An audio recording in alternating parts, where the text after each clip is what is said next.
Hay historias que merecen ser contadas. Historias de millennials como tú y como yo. Bienvenidos. Quien te habla es Leimer Ríos y esto es Desde Afuera. En este episodio estaremos conversando con un venezolano, psicoanalista, recientemente escritor y músico, que además es una persona con la cual he desarrollado una muy buena amistad a través del debate. Se van a dar cuenta que casi nunca comenzamos estando de acuerdo con algo. Es una persona a la cual aprecio mucho y tengo mucho respeto en lo que es su profesión y como profesional, por supuesto. Él es Félix Morales. Les recuerdo que nos pueden escuchar principalmente por Spotify, Apple Podcast, Stitcher Radio y YouTube. Además, también puedes unirte al fanpage de Facebook Desde Afuera Podcast e interactuar con nosotros. Y bueno, Félix, bienvenido. Gracias por aceptar la invitación. Antes que nada, antes de comenzar directamente con Félix, quiero agradecer a las personas que me han mostrado su apoyo a través de las redes sociales, que me han llamado, que se han comunicado conmigo y que me han dejado mensajes. Sobre todo familiares y gente de la universidad que estudió conmigo en Venezuela. Les agradezco mucho por todo el apoyo. Bien, Félix, primera pregunta. ¿Vives en qué país? En Argentina. En Argentina. En la ciudad de Buenos Aires, más precisamente, en Capital Federal. Excelente. Félix, ¿en qué año viniste a Argentina? Yo he venido a Argentina 2 veces, como para establecerme en 2 tramos. La primera vez fue en el 2012, cuando estaba estudiando la maestría en psicoanálisis. Eso fue 2 años. Así que a principios de 2014 yo me regresé a Venezuela. Participé de las manifestaciones y cosas así porque sabía que algo así venía. Cuando vi que eso no iba a dar frutos, me regresé otra vez, que fue en el 2016. Hay algo importante que tú acabas de decir y pienso que es clave en todo esto, ¿no? Que es que para mí tú emigraste en partes, porque tú venías para acá, para Argentina, y regresabas luego a Venezuela. O sea, creo que la cuestión, el motivo principal era por tus estudios, ¿no? En un principio. Y ibas y venías, visitabas, estabas en Argentina, estabas una temporada y luego regresabas a Venezuela. Que de hecho, durante un tiempo era muy común esperar la llegada de Félix porque siempre había una despedida, ¿no? Y en la despedida nos reuníamos y bueno, compartíamos. Siempre eran emotivas, pero al ser varias siempre se disfrutaban. Entonces, creo que al igual que tú, hay otras personas que han estado en países en los que hoy residen, pero que también fue como una migración por partes. ¿Sientes tú que el hecho de que hayas tenido un roce anterior con el país, que hayas de cierta manera vivido en este país, haya facilitado el proceso cuando decidiste, bueno, ahora resido permanentemente en Argentina? En realidad yo no pienso que resido permanentemente en Argentina. Por lo general no intento hacer planes mucho más allá de 5 años y eso no es permanente, digamos, no entra dentro del calificativo de permanente. Sí sé que por ahora vivo acá, pero por ejemplo si me dan una oferta de trabajo buenísima en México, no estuviera en contra de irme para allá, por ejemplo. Entiendo. Yo sí creo que, por ejemplo, fue mucho más fácil la decisión de hacia dónde irme por haber vivido acá estos 2 años.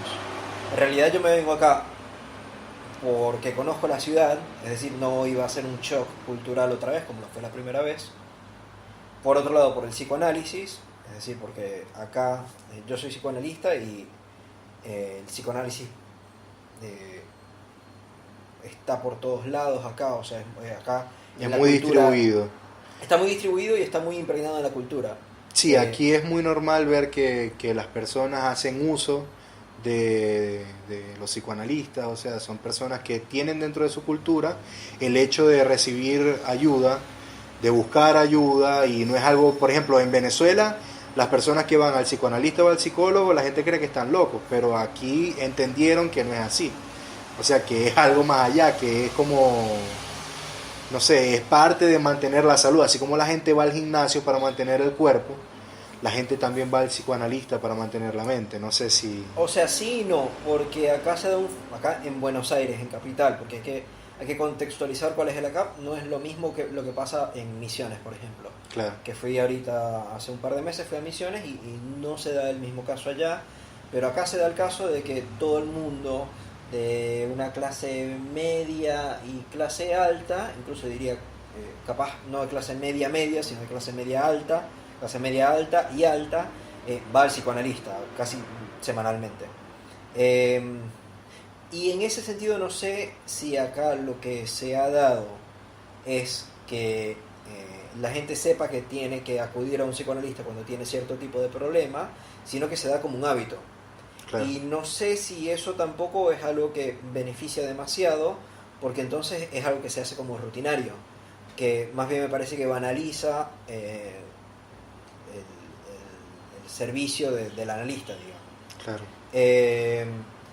Sí, hay obviamente muchísimo menos tabú que lo que hay en Venezuela, donde todavía sí me parece que hay muchas otras características en realidad, porque si bien ir al psicoanalista se ve mal, acudir a un sacerdote para ayuda se ve muy bien.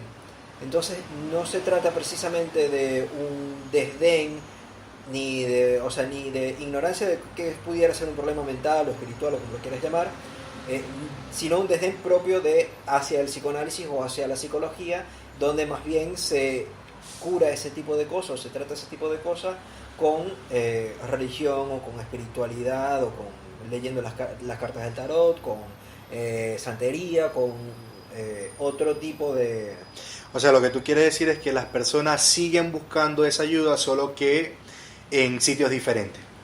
Podría ser. Sí, acuden a un profesional diferente. Acuden a un profesional diferente y quizás teniendo la misma inquietud. Tú, para salir de Venezuela, tú tuviste que pasar por un proceso.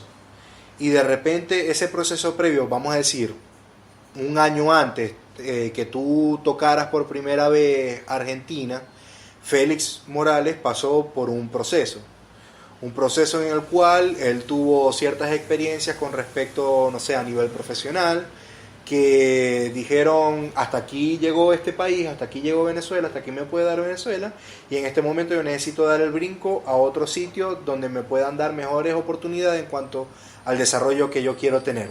Yo lo que quiero saber es, si nos puedes contar un poco de cómo fue ese lapso de tiempo, si hubo algún momento donde tú dijiste, mira, hasta aquí yo estoy en Venezuela, hasta aquí me trajo la psicología o el psicoanálisis, cómo se desarrolla en Venezuela, o qué factores influyeron para que tú finalmente tomaras la decisión de temporalmente cambiar de locación.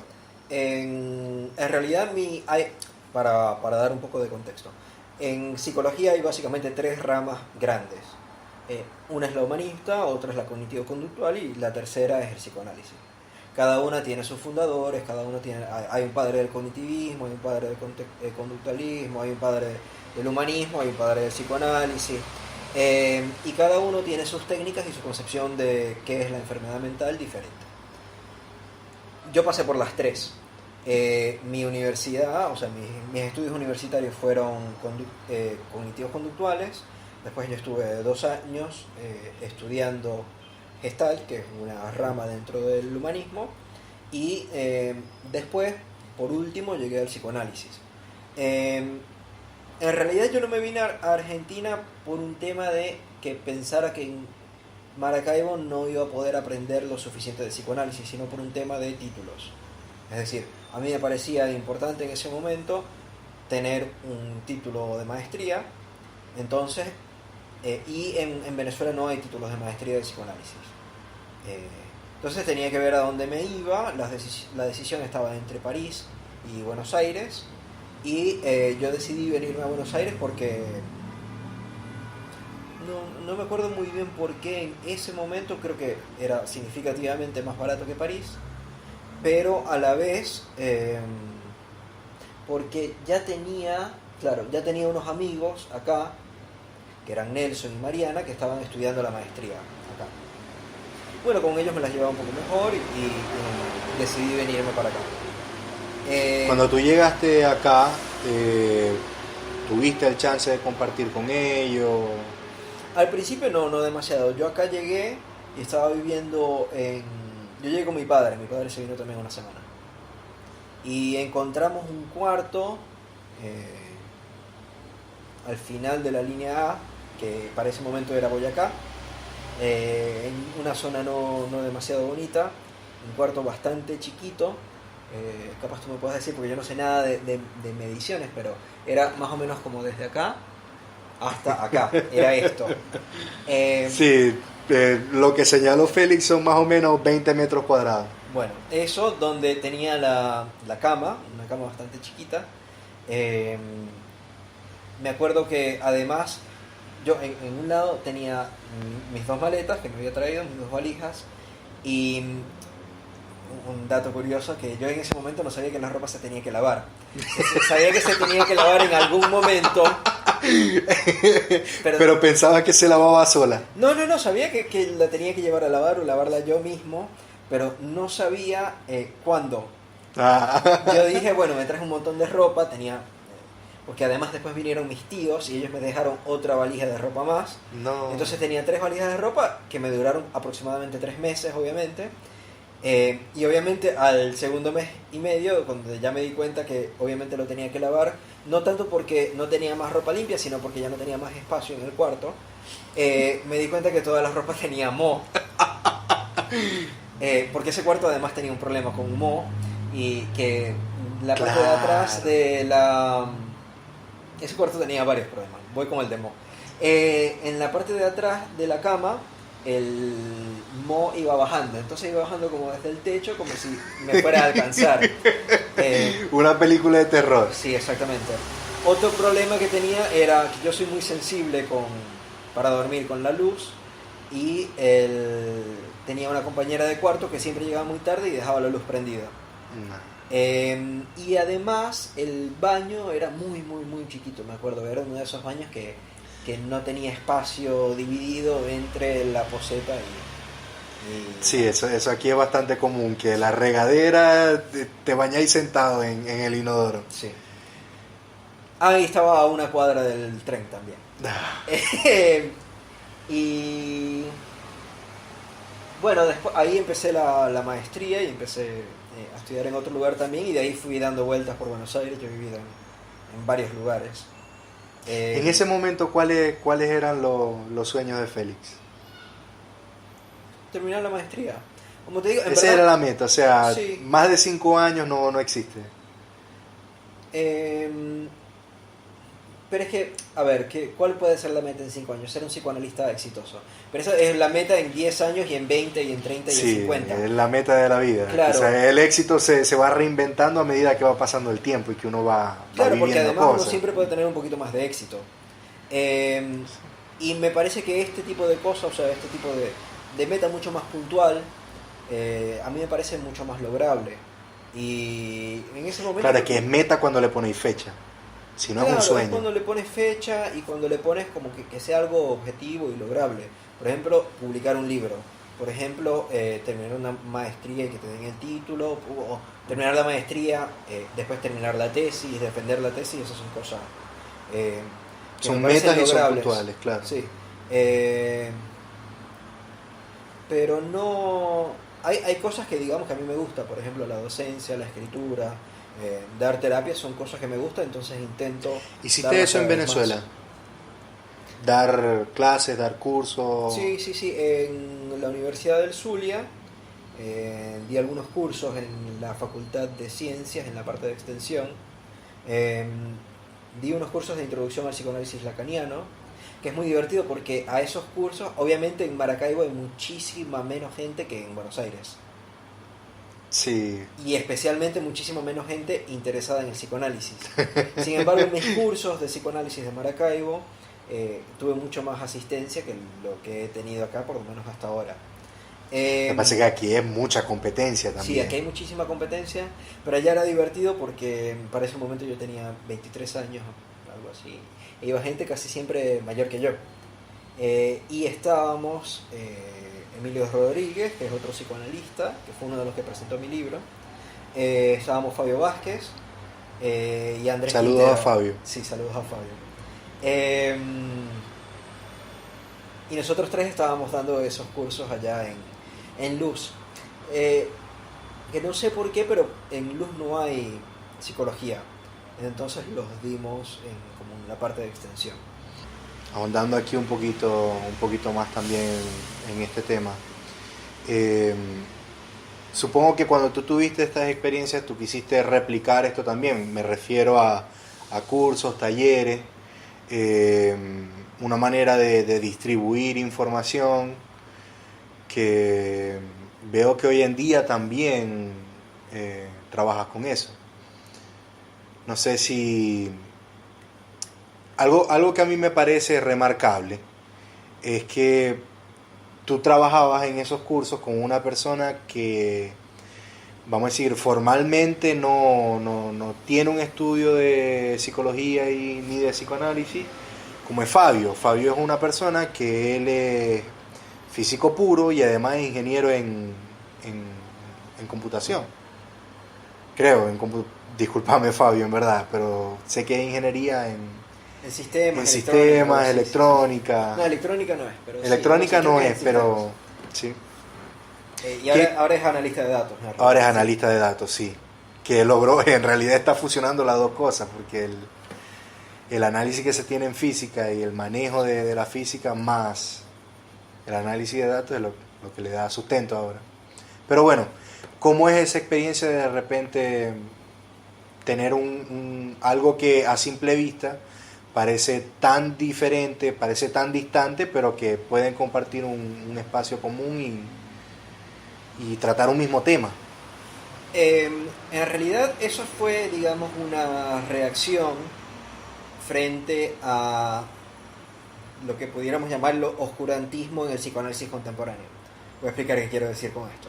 En el psicoanálisis ahorita se piensa que las cosas se transmitan más o menos como mágicamente, como a partir de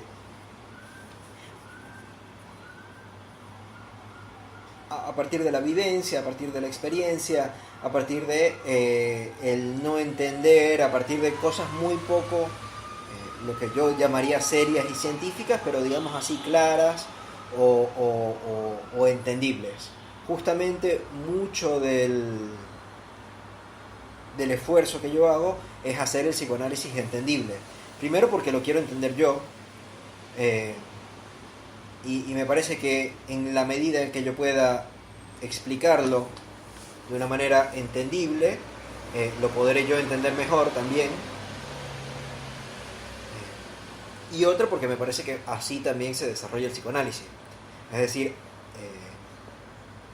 alejándolo de toda esta corriente intuicionista, de la experiencia, etc. Y obviamente para eso es muy importante tener a gente de afuera, porque ellos son los que te hacen preguntarte por las cosas que nunca te habías preguntado antes. Por ejemplo, solo saliendo... a ver si puedo dar un ejemplo. Solo saliendo de Venezuela para ir a, no sé, un estado anglosajón, te das cuenta que nosotros, al entrar en un ascensor, decimos buenos días. ¿Sí? O sea, ese tipo de práctica en la cual uno está tan inmerso. Hay otro ejemplo, por ejemplo, nosotros decimos voy a la casa, pero acá preguntan ¿cuál casa? Porque en realidad habría que decir voy a mi casa. Acá, por ejemplo, uno se da cuenta también que usan solo el pasado simple, el pasado concreto, es decir, yo fui 3 veces a casa de ella, en vez de decir yo he ido 3 veces a casa de ella, que son cosas, digamos, por las cuales uno no se pregunta comúnmente porque uno está muy inmerso en eso. Por ejemplo, alguien que es muy científico se pudiera nunca preguntarse sobre la existencia de cosas que no son idénticas a sí mismas, porque justamente la ciencia lo que busca es lo estable, lo que se mantiene, lo que sigue estando ahí, mientras que obviamente hay cosas que cambian, hay cosas que no que permiten diferentes interpretaciones, y de eso, digamos, es lo que se ocupa más el psicoanálisis. Entonces, tener a alguien de otra disciplina completamente ayuda un poco a hacerse preguntas sobre los fundamentos de esto que uno está intentando estudiar. En ese sentido, Fabio fue muy valioso. Yo creo que esto es una pregunta válida porque yo que te conozco, he podido ver que al menos para mí Félix emigró a Argentina cuando yo llegué a Argentina. Porque, claro, tenía mucho tiempo sin verte. Y cuando yo llego acá a Argentina, una de las personas con la que me toca compartir mucho es contigo. Y viendo el Félix que era en Venezuela y el Félix en el que se convirtió cuando yo llegué acá a Buenos Aires, veo que eso de buscar algo externo al psicoanálisis para complementar lo que es tu obra ha sido muy importante. Y creo que una de las cosas que para mí es más vistoso es el hecho de que tú tienes una distribución holística de información, ¿no? Porque abarcas muchas cosas diferentes. No es como que el que te sigue en redes sociales no puede decir que a Félix le gusta una cosa o le gusta otra, porque realmente como distribuyes la información, tratas cosas muy diferentes y a veces que incluso se muestran desde un punto de vista y luego publicas otra que es de otro punto de vista totalmente diferente. Y mis favoritos son los memes. O sea, que ahí es en donde hago peso con el comentario de un principio acerca del arte, porque el meme es una expresión de un sentimiento que se hace de manera ordenada, porque no es lo mismo, o sea, que la gente, no sé, agarra un matero y lo rompa contra el piso y diga eso es arte. No, o sea, es arte si de repente agarra piezas y las pinta, como escuché en un podcast en estos días de filosofía. La Fonda Filosófica se llama, por cierto. O sea, el arte es cuando la persona agarra eso que siente y trata de ordenarlo y lo muestra. Crea algo y lo distribuye. Y cuando la persona lo ve e interpreta, en ese momento se puede considerar arte. Entonces, estos memes que tú utilizas, que a veces son memes que tienen que ver con luchas sociales, a veces son memes que tienen que ver con mantener algún tipo de estatus, o sea, es todo muy variado. A lo que quiero llegar es el Félix que está hoy acá, luego de este paso de cambiar de locación, que ahora temporalmente te encuentras ahora en Buenos Aires. Esas primeras etapas de Félix, donde empieza a desarrollar este tipo de mecanismos para distribuir su obra, ¿cómo fue ese desarrollo? ¿Cómo tú llegaste a eso? ¿Qué es lo que ahorita sientes que le da peso o qué es lo que has aprendido con esa forma de distribuir, con esa forma de ahora actuar con el psicoanálisis? Porque, a ver, tú recientemente publicaste un libro, Anudarse al Alacán, pero eso no pasó en el primer año de tener el contacto con Argentina. Eso se desarrolló en ese momento, pero ¿cómo fue ese proceso? Hay como muchas cosas que quiero decir. La primera es sobre el arte, porque en realidad en algún lugar Lacan define el arte como, para decirlo burdamente, como elementos organizados alrededor de un vacío. Y creo que justamente lo que estás diciendo es muy pertinente, o está muy en consonancia con eso, pero le agrego lo del vacío, o sea, pues ya tú tienes lo del orden, que Lacan también lo dice, pero le agrego lo del vacío, porque me parece que en el arte también hay una especie de falta de ser ahí, en el sentido de que falta un sentido único y falta algo que la mayoría de la gente agrega dando su interpretación. Claro. Por eso es muy común en el arte decir, bueno, a mí me parece que esto quiere decir esto, que obviamente no se pudiera o no tiene sentido decirlo con un paper de matemáticas, o sea, no entra esa pregunta ahí. O tampoco entra en la religión, por ejemplo. O sea, no hay la pregunta de en qué sentido se puede entender que Dios trabaja de maneras diferentes. Habrá un sentido en tal caso, que será ese único en el cual eso se puede entender verdaderamente. Mientras que en el arte hay diferentes sentidos en los cuales eso se puede entender. Cosa que además a mí me parece muy valiosa por esto que estabas diciendo de los memes y la contradicción y eso, que además es una manera que yo he encontrado de también mantener un poco mis gustos y mis intereses por fuera de lo que pudiera ser una página social. Porque en Facebook yo tendré no sé cuántos amigos tendré, pero estoy seguro que como mínimo unos 300 o 400 son psicoanalistas o gente que busca ser psicoanalista. Y por el oscurantismo que vivimos hoy en día, porque los psicoanalistas por lo general no ven mucho más allá de sus narices, entonces hay muchos prejuicios que todavía están instaurados dentro del psicoanálisis. Prejuicios políticos, prejuicios de organización social, prejuicios de cómo debería ser el mundo. Si bien los psicoanalistas deberíamos ser algunas de las personas que más entienden las diferentes organizaciones del mundo, las diferentes maneras de pensar, las diferentes teorías, muchas veces los psicoanalistas se empeñan en que tiene que ser de una sola manera.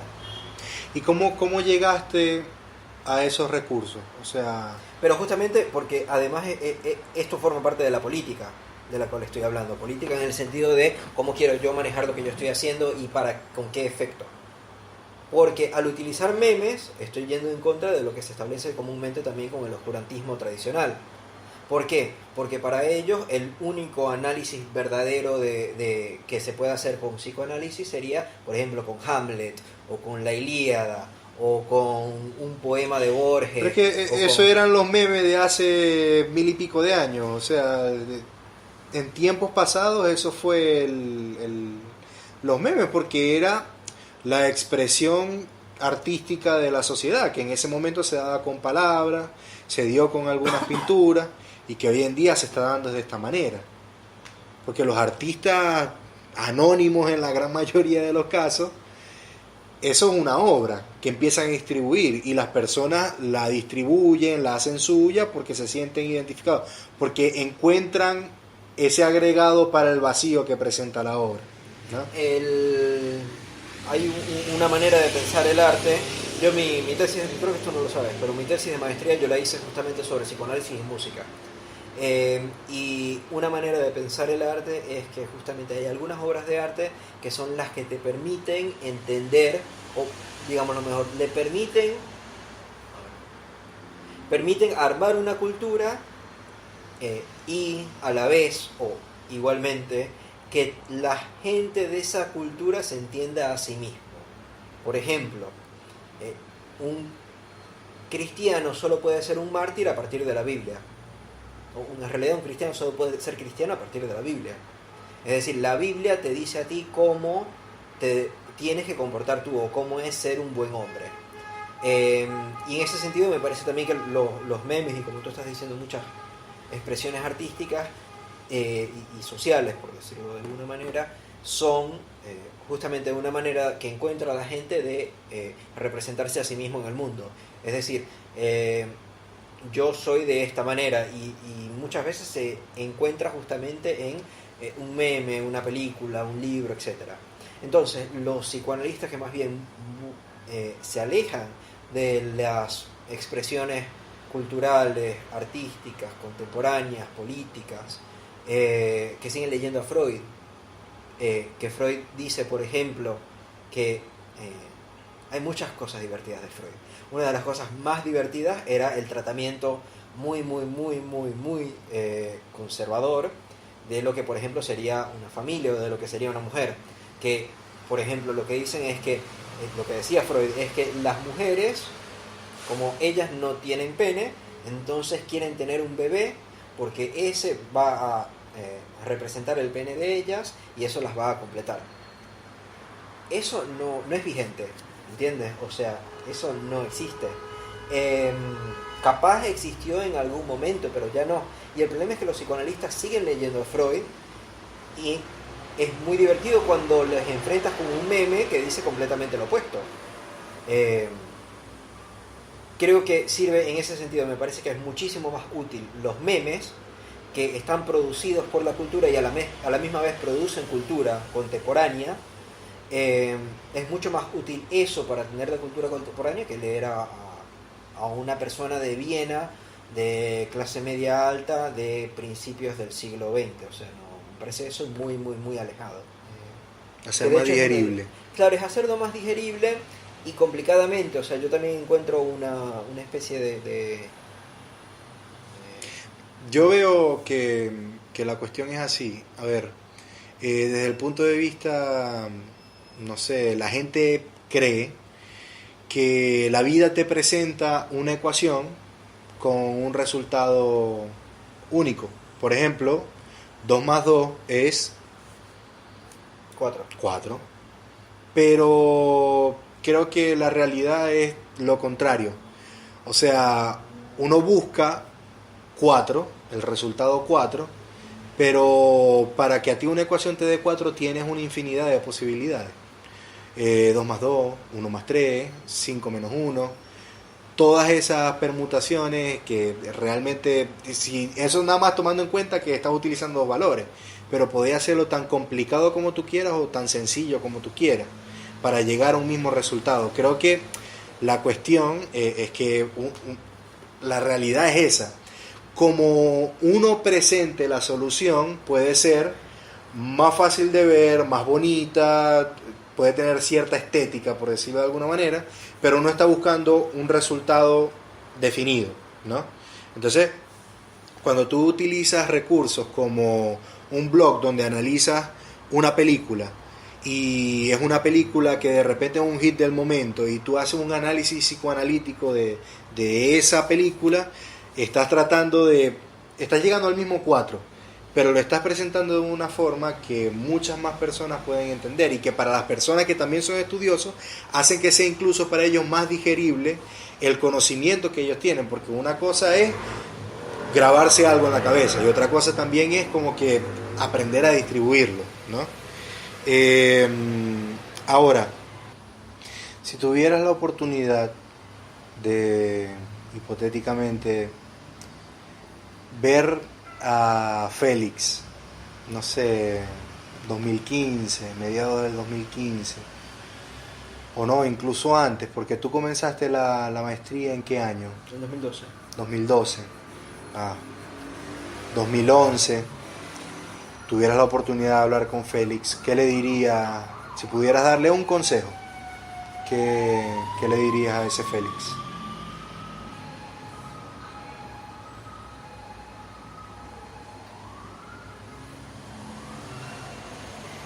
En realidad lo que yo le diría es saca el DNI permanente. Porque yo, por porfiado, al irme de Argentina, digamos, cerré todo lo que tenía acá. Que las dos cosas más relevantes son cerré la cuenta bancaria y no regresé para pedir el DNI permanente. Y eso obviamente me ha costado mucho acá. De hecho, todavía no tengo el DNI permanente a pesar de ya haber estado viviendo acá 5 años. Félix, sé que tienes una agenda bastante ocupada ahorita. Quiero que les comentes a las personas que nos están escuchando cuáles son tus proyectos futuros, del, no sé, futuro inmediato que tienes ahora, redes sociales, cómo te pueden contactar. Bueno, empiezo con las redes sociales. En Instagram y en Twitter estoy como SICFélixM, es decir, PSIC de psicólogo, Félix M de Morales. Y en Facebook y en LinkedIn también me pueden encontrar como Félix Morales Montiel. Bien. En Facebook tengo una página profesional, que es donde tengo todas las partes de psicoanálisis y cosas así. El libro Anudarse a la Lacan. El podcast que estoy comenzando. Muy bien. Sí, comencé uno, el primer episodio fue la semana pasada. Capaz ya para cuando esto se publique habrá otro. Eso lo pueden encontrar en la cuenta de YouTube, también de SIC Félix Morales Montiel. También estoy empezando otro podcast con Fabio Vázquez, que lo habíamos mencionado anteriormente, que justamente es una relación entre psicoanálisis y ciencia de datos, una relación bastante loca, bastante rara, que nosotros vamos a intentar hacer funcionar. Y ahorita estoy en Buenos Aires, desde donde doy consultas, pueden ser online incluso, doy cursos, doy las investigaciones que había hablado anteriormente, por si alguien quiere tener un aprendizaje más particular. Y finalmente en abril voy a México durante un mes para dar unas conferencias en unas universidades allá. Wow. Eso es todo hasta Eso mayo. nada más. Hasta mayo. Por eso también no hago más planes. No hago planes a más futuro porque eso todo es hasta mayo. Claro. Y no quiero seguir planificando. Perfecto, buenísimo, Félix. Un placer haberte tenido acá con nosotros. Y bueno, esto fue Desde Afuera. Gracias por compartir este espacio. Espero hayan disfrutado tanto como nosotros. Un fuerte abrazo por todos los que llegaron hasta aquí. Y muchísimas gracias. Gracias. Chao, chao.